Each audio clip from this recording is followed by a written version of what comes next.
Buenos días, hermanos. Dios les bendiga. Amén. Bueno, gracias a Dios, primero que nada, por la oportunidad que nos da una vez más de poder estar aquí en su casa y en lo particular a mí por poder compartir la palabra de Dios una vez más con ustedes. Le doy gracias a Dios por esa oportunidad. Traigo un saludo de parte de la Iglesia del Divino Redentor, del consistorio. Como siempre, pues es un gusto poder saludarles y ver que está lleno, está llena la casa de Dios. Gracias a Dios por esa gran bendición. Vamos a hablar acerca de la comunión con seguidores de Cristo, basándonos en este pasaje de Efesios 4, versículos del 1 al 17. Les voy a pedir que tengan abierta su Biblia y voy a tratar de que estemos todos participando y que cada quien vayamos leyendo un versículo. No vamos a alcanzar todos, pero por lo menos 17 vamos a alcanzar a leer y participar. Comunión con seguidores de Cristo. Yo le puse como un subtítulo o como segundo tema es la unidad que lleva al crecimiento. Y sobre eso vamos a hablar el día de hoy. No cabe duda que Dios en su inmenso amor y en su gran misericordia nos ha llamado a cada uno de nosotros a ser parte de su iglesia. Y ese es el motivo por el cual estamos aquí, agradecidos, y nos reunimos como pueblo de Dios para darle gracias. Dios nos ha ordenado que vivamos en amor los unos con los otros. Eso es lo que Dios quiere, y lo sabemos y lo tenemos muy claro. Sin embargo, nosotros, atrofiados e imposibilitados por el pecado que aún sigue en nosotros, continuamente buscamos nuestros propios intereses.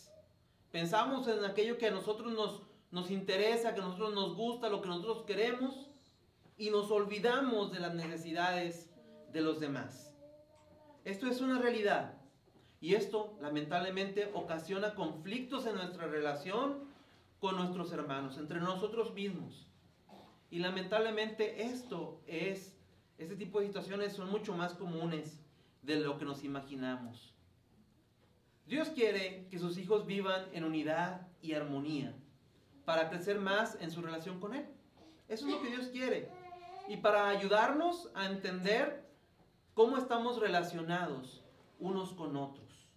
Jesucristo es la cabeza del cuerpo, el cual forman los creyentes, ¿no? Cada uno de nosotros. El día de hoy vamos a reflexionar en cómo esa unidad trae para cada uno de nosotros seguridad. La unidad que tenemos como iglesia trae para nosotros seguridad. Pero también tenemos que aprender que esa unidad trae para nosotros una interdependencia. Necesitamos los unos de los otros. Vamos a pedir la dirección de Dios en esta mañana para meditar en su palabra. Señor Todopoderoso, gracias te damos por la oportunidad que nos das de estar en tu casa.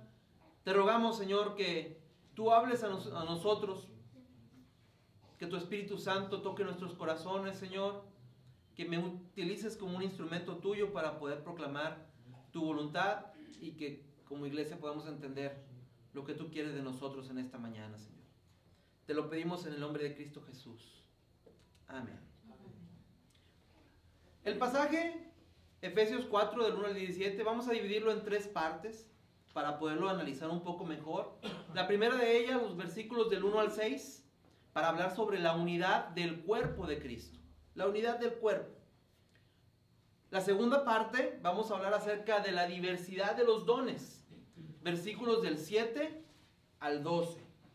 Y por último, vamos a hablar sobre la madurez en Cristo. Los últimos versículos del 13 al 17. Vamos a empezar con lo primero, la unidad del cuerpo, versículos del 1 al 6. Versículo 1, ¿qué nos dice el versículo 1? ¿Alguien que lo quiera leer? Yo pues, preso en el Señor, os ruego que andéis como es digno de la vocación con que fuisteis llamados. Muy bien, muchas gracias. Dice Pablo, el apóstol Pablo expresa, yo pues preso en el Señor.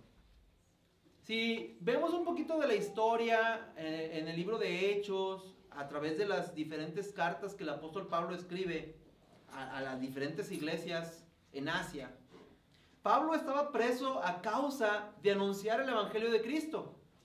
por esa razón había sido encarcelado. Y ahora se encontraba, dicen los comentaristas, que probablemente en una especie de arraigo domiciliario, en una casa donde estaba vigilado, del cual no podía salir, gozaba quizá de ciertos privilegios, podía recibir visitas, podía escribir, pero sin embargo estaba preso, no tenía libertad de moverse. Sin embargo, Pablo considera su prisión no como una consecuencia de su ministerio, sino como una parte integral del cumplimiento de la misión, del cumplimiento de la voluntad de Dios. No está solo, Cristo está con él. Pablo comprendió que las aflicciones y las pruebas por las que tuvo que pasar eran parte del propósito divino. Dios permitió que Pablo fuera encarcelado, y a lo mejor algunos nos preguntamos ¿por qué? Si Pablo era un siervo tan cercano a Dios y tan fiel y tan bien que hacía él su trabajo de ir y proclamar el evangelio a todas las ciudades, ¿por qué Dios permitió que estuviera encerrado, privándolo de poder seguir compartiendo el evangelio a tantas personas más que seguramente tenían necesidad de escuchar de la palabra de Dios?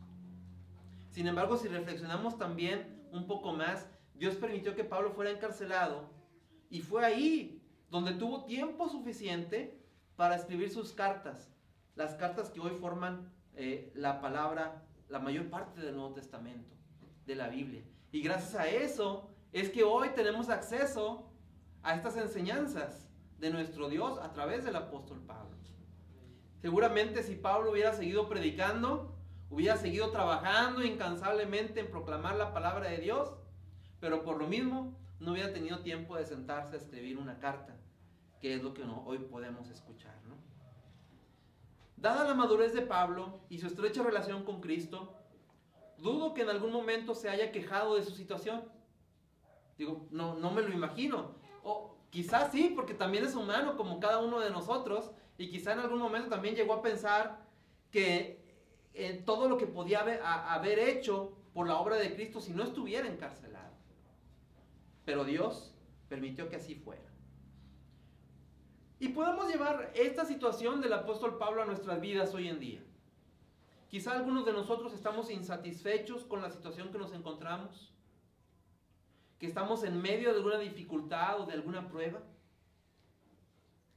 Al crecer en nuestra relación con Cristo, podemos llegar a comprender que para quienes aman a Dios, todas las cosas ayudan para bien, como el mismo Pablo llegó a expresarlo, ¿no? Entonces, en medio de cualquier situación, en medio de cualquier dificultad que pudiéramos estar enfrentando como familia, como personas, dentro de nuestro trabajo, debemos tener en claro que Dios es Señor sobre todas las cosas, y todo lo que sucede, para los que aman a Dios, nos ayudan para bien. El apóstol Pablo ruega que anden como es digno de la vocación que fueron llamados. Eso es lo primero que nos dice en este versículo. ¿Qué sería vivir dignamente? ¿O a qué se refiere? ¿Cómo sería la manera de vivir dignamente o de conducirnos dignamente? Dios nos llamó, cuando Dios nos llamó, nos dio el Espíritu Santo. Nos redarguyó, tocó nuestros corazones y nos hizo sentir la necesidad que teníamos de Dios, de cambiar nuestro ser, de cambiar nuestro corazón. Dice que también nos regeneró, nos hizo nuevas criaturas, nos hizo nueva creación. Y nos sigue llamando hoy en día para vivir a la luz de su propósito. Es necesario comprender mejor la magnitud del llamado que Dios ha hecho, para entonces poder apreciarlo y vivir acorde a eso. Si no comprendemos la grandeza, la magnitud del llamado que hemos recibido de Dios, tampoco podremos vivir como es digno, como corresponde con ese llamado. Por eso siempre tenemos que tener muy en claro dónde estábamos antes. Que hemos sido llamados no por ninguno de nuestras virtudes o ninguna de nuestras hazañas o ni siquiera alguna buena intención que haya habido en nuestro corazón, sino simplemente por la gracia de Dios. Y gracia se define como un regalo inmerecido. Ninguno de nosotros merecíamos haber sido llamados por Dios. Sin embargo, Él en su amor y en su misericordia nos llamó y nos hizo parte de su pueblo. Por eso el apóstol Pablo dice, vamos a vivir dignamente. Vamos a vivir conforme a ese llamado que Dios ha hecho para nosotros. Vamos a ver el versículo número 2. ¿Alguien que lo quiera leer, por favor? Con toda humildad y mansedumbre, soportándonos con paciencia los unos a los otros en amor. Bien, Pablo nos habla de 4 palabras clave en este versículo. 4 palabras clave que son humildad, mansedumbre. ¿Cuál es la otra? Paciencia, muy bien. Y finalmente, amor. Estas relacionadas una con la otra, están conectadas entre sí. Y es la manera en la que Pablo nos invita a que vivamos. Cristo es el ejemplo supremo de estas 4 cualidades. Si queremos tomar un ejemplo de cómo vivir, tenemos que tomar como referencia a nuestro Señor Jesucristo. Pero vamos a verlo un poquito más a detalle cada una de ellas. La primera de ellas, humildad. Humildad, yo lo definí como reconocer nuestras carencias, nuestras debilidades, nuestra verdadera condición. Y era lo que decíamos ahorita. ¿Quiénes éramos antes de haber sido llamados por Dios? Pues éramos pecadores. Estábamos totalmente apartados de Dios, totalmente perdidos. Dice el apóstol Pablo, estábamos muertos en nuestros pecados y éramos incapaces de hacer nada que pudiera acercarnos delante de Dios. Cuando nos acercamos a Dios, hay que hacerlo con humildad. Pero no solamente delante de Dios, sino también delante de nuestros hermanos. Cuando pensamos en lo que éramos antes, eso nos deja como, pues no tenemos nosotros ningún privilegio o ninguna distinción ante nuestros hermanos. Todos somos iguales y debemos de vivir con esa humildad. Hemos sido llamados por gracia, no por nuestros propios méritos. Esa es humildad. Bien, la segunda cualidad que Pablo nos pide aquí vivir como iglesia es la mansedumbre. Dice que es la forma en que nos conducimos con los demás. Mansedumbre. Y me llama la atención, viene a mi mente cómo la Biblia nos habla acerca de Moisés como un hombre manso. Probablemente en una etapa de su vida, él llegó a vivir de esta manera, con mansedumbre.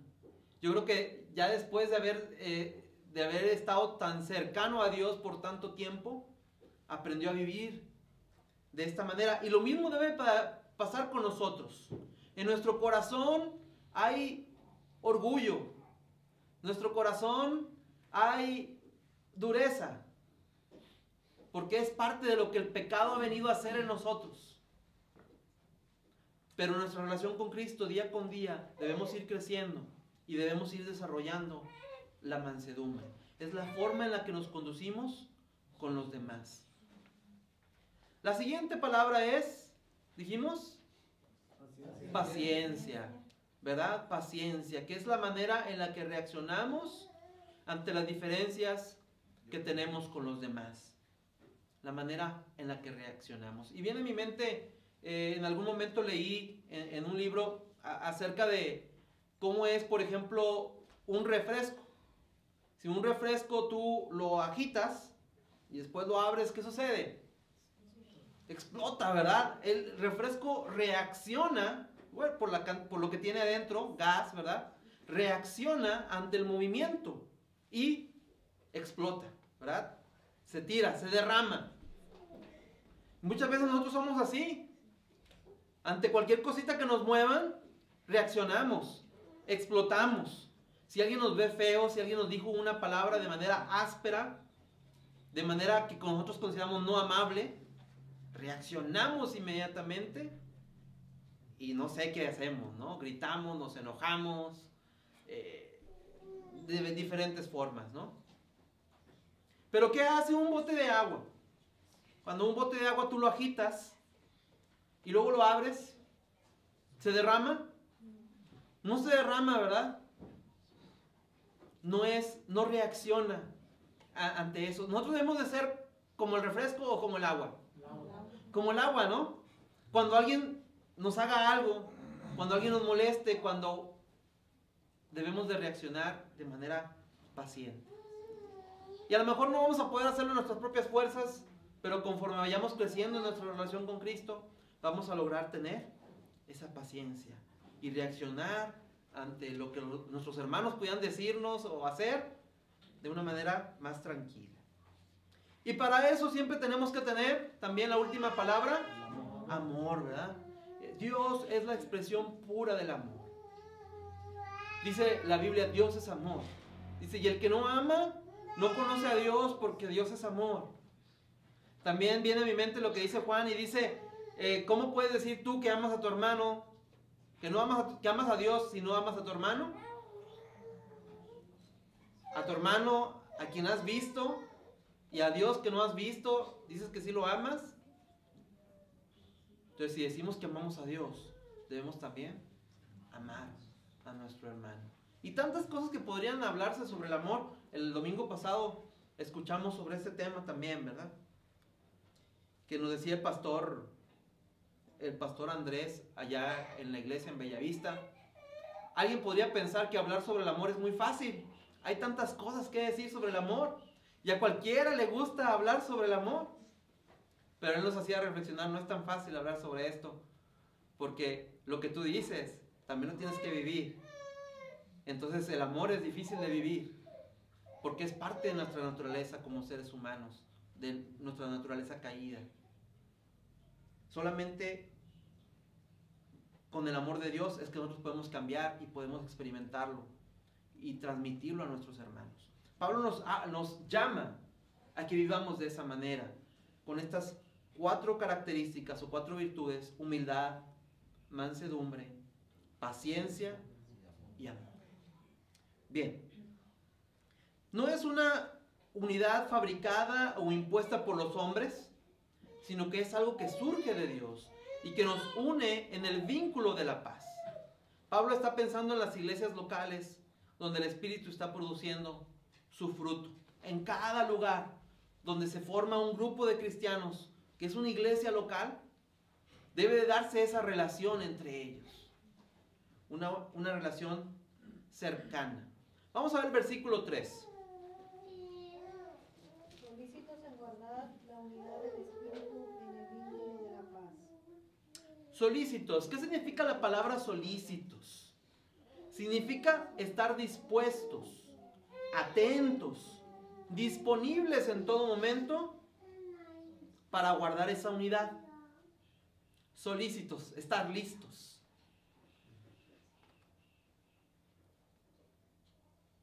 El vínculo es aquello que une o conecta a 2 o más cosas entre sí. Porque dice que en el vínculo de la paz, ¿verdad? Un vínculo es algo que conecta a 2 cosas entre sí. Viene a mi mente, por ejemplo, los vagones de un tren. Para poder... un tren jala al otro, ¿verdad? Y están conectados entre sí. Y están conectados a través de un gancho. Busqué en internet, dice que se llaman acople, gancho o enganche. Son los nombres que reciben estos ganchos por los cuales unen a los trenes y permiten que vayan juntos. Si ese gancho se rompe o simplemente no se coloca correctamente, la unión entre los vagones se pierde, ¿verdad? Entonces, la conexión que debe haber entre nosotros como parte de la iglesia de Cristo debe ser la paz. Esa debe ser la conexión, el vínculo que debe haber entre nosotros para vivir como iglesia en unidad. En alguna ocasión leí la definición de paz como la ausencia de guerra. Simplemente la ausencia de guerra. Y tiene razón. Debemos evitar los conflictos entre nosotros y para eso es necesario ejercitar las 4 cualidades de las que hablamos previamente, ¿verdad? Humildad, mansedumbre, paciencia y amor. Vámonos al versículo 4. Un cuerpo y un espíritu, como fuisteis también llamados en una misma esperanza de vuestra vocación. Bien, aquí Pablo empieza a hablarnos de varias cosas que tenemos en común, como para que tengamos como identidad y sepamos qué es lo que tenemos en común nosotros como parte de la iglesia de Cristo. Pablo empieza a hacer una lista de 7 cosas, 7 grandes expresiones de la unidad. La primera, un cuerpo que es Cristo compuesto de entidades diferentes. Y hemos escuchado acerca de la enseñanza y de la analogía del cuerpo en distintas ocasiones. Cómo nuestros cuerpos funcionan y cómo nuestros cuerpos tienen diferentes órganos, diferentes miembros, y cada miembro tiene una función distinta. Y algunos las privilegiamos o tienen mayor relevancia porque las vemos más fácilmente, ¿no? Como lo que hace nuestra boca, lo que hacen nuestros ojos, lo que hacen nuestras manos. A otros miembros de nuestro cuerpo que no vemos y no sabemos exactamente qué es lo que hacen. Sin embargo, todos desempeñan una función y todas esas funciones son importantes. Entonces, de la misma manera pasa en el cuerpo de Cristo, en la iglesia. Cada uno de nosotros somos miembros de un cuerpo y tenemos una función. Quizá quien enseña, quien está al frente, pues se ve más lo que está haciendo, pero hay otros hermanos que están allá atrás sentados y también lo que ellos están haciendo es importante, porque lo que ellos hacen a través de su oración, a través de su testimonio, a través de esa sonrisa que brindan cada vez que nos saludan, también es parte de las funciones que están haciendo para contribuir a la unidad de la iglesia y a su crecimiento. Un cuerpo. ¿Qué más tenemos en común? Un espíritu. El Espíritu de Dios, que al regenerarnos nos incluye en el cuerpo de Cristo. El Espíritu de Dios que fue derramado en nosotros al creer y al hacer parte de su iglesia. El Espíritu de Dios mora en nosotros. Una esperanza. ¿Qué significa esperanza? Es aquello que esperamos, ¿verdad? Que anhelamos, aquello a lo que queremos llegar, aquello que queremos tener, que queremos lograr. La esperanza que tenemos como iglesia de Cristo es que llegaremos a participar de todas las cosas bajo Cristo. La vida eterna, el que estaremos delante de la presencia de Dios y que un día habremos de verlo cara a cara. Esa es nuestra esperanza como cristianos. Eso es lo que tenemos en común. Por eso, oye, ¿por qué Pablo nos está hablando de estas 7 cosas que tenemos en común? Porque son las cosas que deben de fortalecer, de afianzar nuestra unidad. Son las cosas que tenemos en común. Habrá muchas otras cosas más, miles de cosas más, quizá millones de cosas más que tenemos diferente entre nosotros. ¿Sí? Cada quien tenemos diferentes cosas que esperamos, diferentes cosas que queremos, pero estas 7 cosas las tenemos en común y eso fortalece nuestra unidad. Versículo 5. Un Señor, una fe, un bautismo. Muy bien, Pablo sigue hablando acerca de estas 7 cosas y una es un Señor. No hay otro Señor. El Señor Jesucristo es el único Dios, creador del cielo y de la tierra. Él es nuestro Señor, el único Dios, y lo tenemos en común. Una fe. Nadie puede incorporarse al cuerpo de Cristo sin fe, dice la palabra de Dios, porque es necesario que el que se acerca a Dios crea que le hay y que es galardonador de los que le buscan. Y la fe es un regalo de Dios. Para poder creer en Dios, tener fe, necesitamos que Dios nos dé ese regalo. Es gracia, ¿verdad? Un bautismo. Dice, al recibir su Espíritu nos incorporamos al cuerpo de Cristo. Con el bautismo nos referimos a esa señal de el agua que ponen sobre nuestra cabeza y que es un símbolo, un sello